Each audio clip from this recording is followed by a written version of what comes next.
امام صاحب نے 6 لاکھ احادیث میں سے 5 احادیث اپنے بیٹے کو بطور اسلامی تعلیمات کے نچوڑ کے بتلائیں۔ نمبر 1، انما الاعمال بالنیات، اعمال کا دار و مدار نیتوں پر ہے، تمہاری نیت درست ہونی چاہیے۔ اور نمبر 2، من حسن اسلام المرء ترکہ ما لا یعنی، آدمی کے اسلام کا حسن یہ ہے کہ وہ اپنے آپ کو فضول اور لغو لا یعنی کاموں سے بچا لے۔ اور تیسری حدیث مبارکہ کہ اس وقت تک تم کامل مومن نہیں ہو سکتے جب تک تم اپنے بھائی کے لیے وہ چیز پسند نہ کرو جو اپنے لیے پسند کرتے ہو۔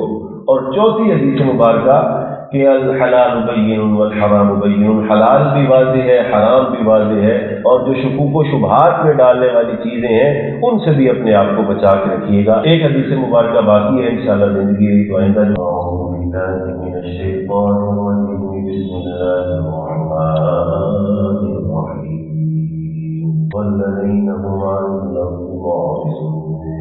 صدق اللہ العظیم۔ گزشتہ جمعہ میں حضرت امام ابو حنیفہ رحمہ اللہ نے اپنے بیٹے کو 6 لاکھ احادیث میں سے نچوڑ کے جو 5 احادیث اور وصیت ارشاد فرمائی ان کے متعلق ہم نے بات شروع کی، جن میں سے پہلی حدیث مبارکہ کے متعلق ہم بات کر چکے، جو ہم نے اپنے بیٹے کو بطور وصیت کی حدیث مبارکہ بتائی کہ انما الاعمال بالنیات، کہ اعمال کا دار و مدار نیتوں پر ہے، یعنی تصحیح نیت کے متعلق انہوں نے اپنے بیٹے کو نصیحت فرمائی۔ دوسری حدیث مبارکہ جو حضرت امام صاحب نے اپنے بیٹے کو بطور وصیت بتلائی، نبی کریم صلی اللہ علیہ وآلہ وسلم نے ارشاد فرمایا کہ من حسن اسلام المرء ترکہ ما لا یعنی، آدمی کے اسلام کا حسن یہ ہے کہ وہ لا یعنی اور فضول کاموں کو چھوڑ دے۔ من حسن اسلام المرء ترکہ ما لا یعنی، آدمی کے اسلام کا حسن اور اچھائی یہ ہے کہ فضول اور لا یعنی کاموں کو چھوڑ دے۔ گویا اس حدیث مبارکہ میں نبی کریم صلی اللہ علیہ وسلم نے ہمیں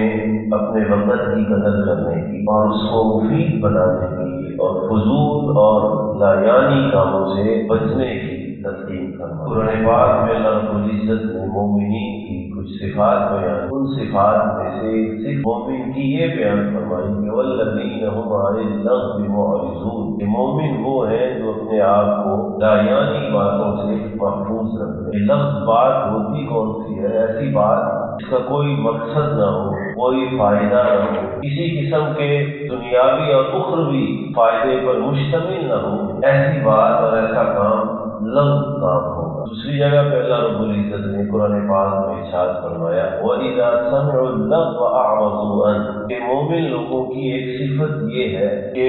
وہ خود لغو بات نہیں کرتے، لیکن اگر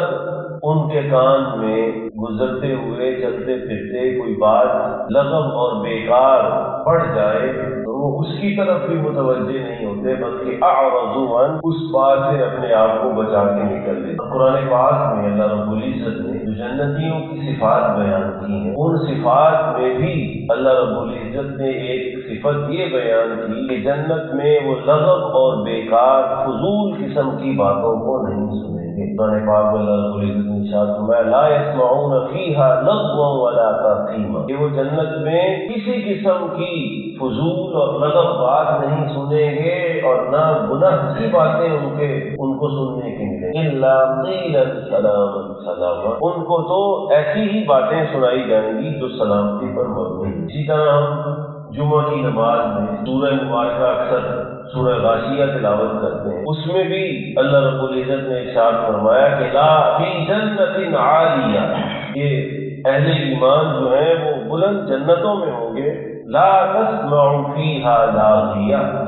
وہ اس میں کسی قسم کی لغو باتوں کو نہیں سنے۔ تو اپنے وقت کو قیمتی بنانا، فضول اور لا یعنی کاموں سے اپنے آپ کو بچانا، حضرت امام صاحب نبی کریم صلی اللہ علیہ وآلہ وسلم کی اس حدیث مبارکہ کو سنا کر اپنے بیٹے کو متوجہ کر رہے ہیں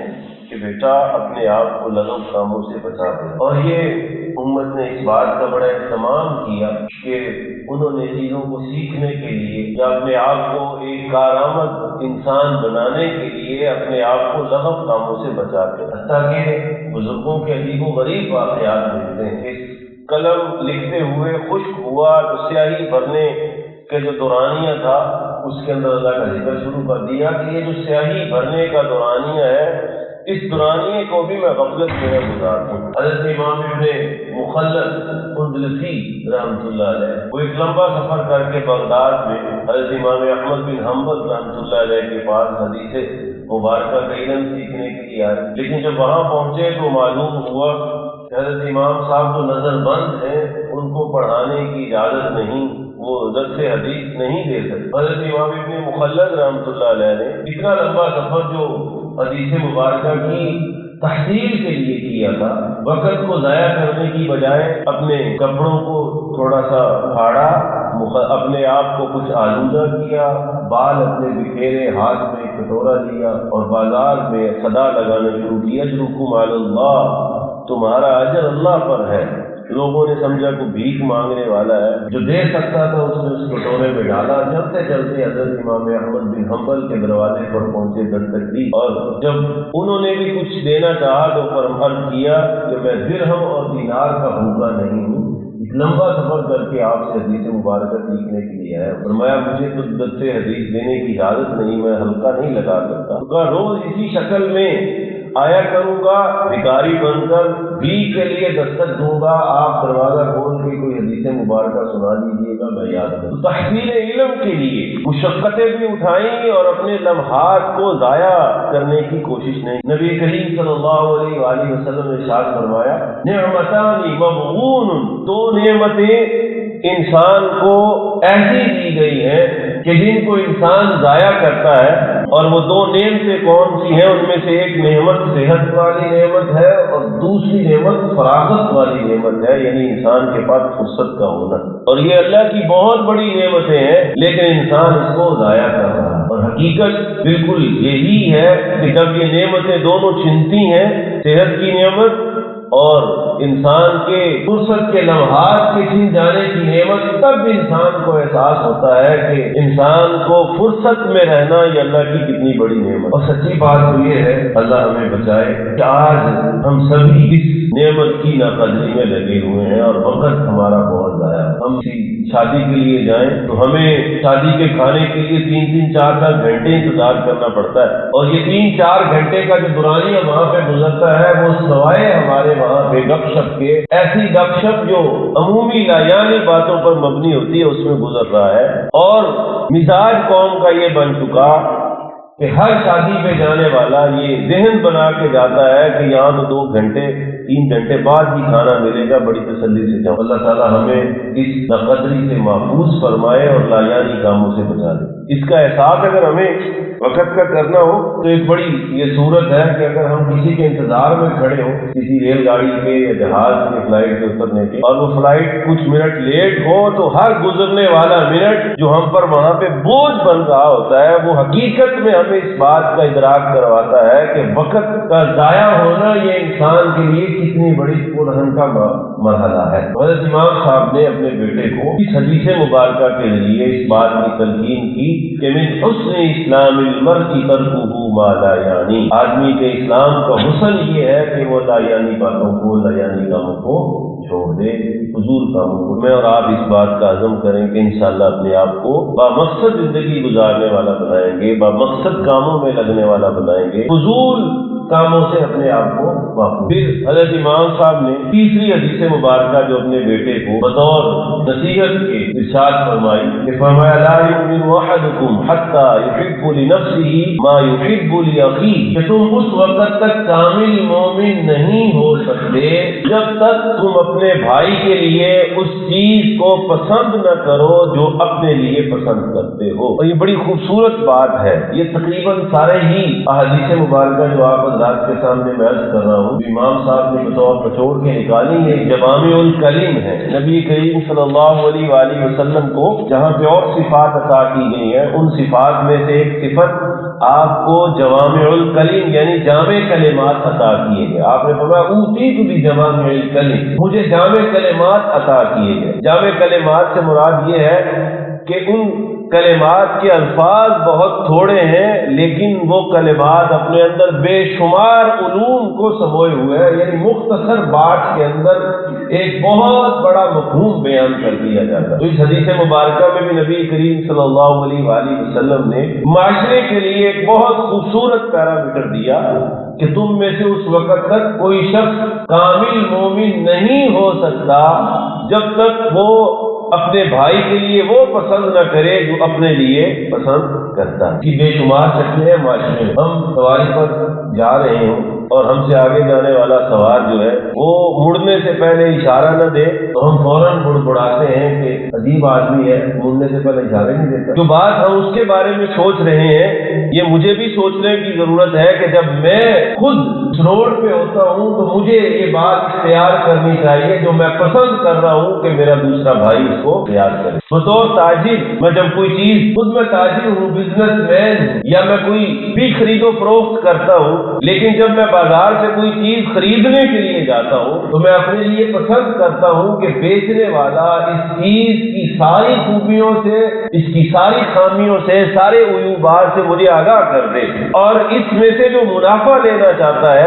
وہ جائز منافع ہو، حد سے بڑھ کر دام نہ لگائے۔ یہ بات جو میں دوسرے بھائی سے جس کی توقع کر رہا ہوں، جب میں خود کسی چیز کو بیچوں تو میرے لیے لازم ہے کہ میں بیچتے وقت اس کی خوبیوں کو، خامیوں کو دوسرے کے سامنے آگاہ کروں اور اس سے جائز منافع لوں۔ یہی حدیث مبارکہ ہمیں سمجھا رہی ہے۔ ہم میں سے ہر شخص چاہتا ہے کہ میرے ساتھ جڑنے والا شخص میری عزت کرے، میرے ساتھ اچھے طریقے سے پیش آئے، بد کلامی نہ کرے، تو گالی دے تو ہم برداشت نہیں کرتے۔ لیکن یہی نقطہ نظر اس حدیث مبارکہ میں ہمیں سمجھایا گیا کہ جب میں سوچ رہا ہوں کہ کوئی میری عزت کرے